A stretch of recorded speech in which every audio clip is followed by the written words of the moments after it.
सिंधुदुर्ग जिल्ह्यासह इतर जिल्ह्यातील ताज्या घडामोडी पाहण्यासाठी सिंधुदुर्ग 24 तासला सबस्क्राइब करा आणि बेल आयकॉनवर क्लिक करा। सिंधुदुर्ग 24 तास सदैव तुमच्या सोबत। पुढील बातमी पाहणार आहोत विस्ताराने। सिंधुदुर्ग जिल्ह्यात मागील 2 दिवसांपासून इंधन टंचाई जाणवत आहे। यामुळे पंपावर पेट्रोल डिझेल मिळविण्यासाठी रांगा लागल्याचे पाहायला मिळत आहे। सध्या पर्यटन हंगाम सुरू असल्याने मोठ्या प्रमाणात वाहने सिंधुदुर्ग जिल्ह्यात दाखल झाली आहेत। पण इंधन तुटवड्यामुळे वाहन चालकांना त्रास सहन करावा लागत आहे।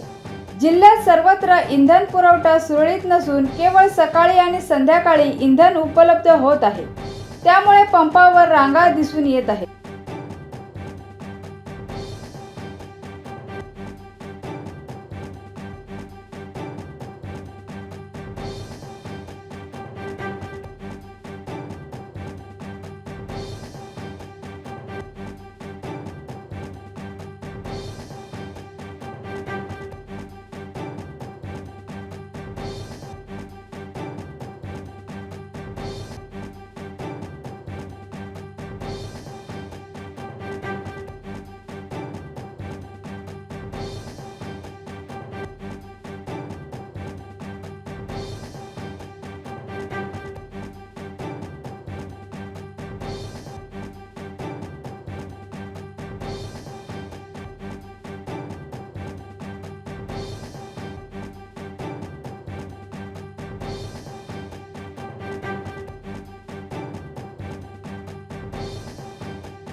सिंधुदुर्ग जिल्ह्यासह इतर जिल्ह्यातील ताज्या घडामोडी पाहण्यासाठी सिंधुदुर्ग 24 तासला सबस्क्राइब करा आणि बेल आयकॉनवर क्लिक करा। सिंधुदुर्ग 24 तास सदैव तुमच्या सोबत।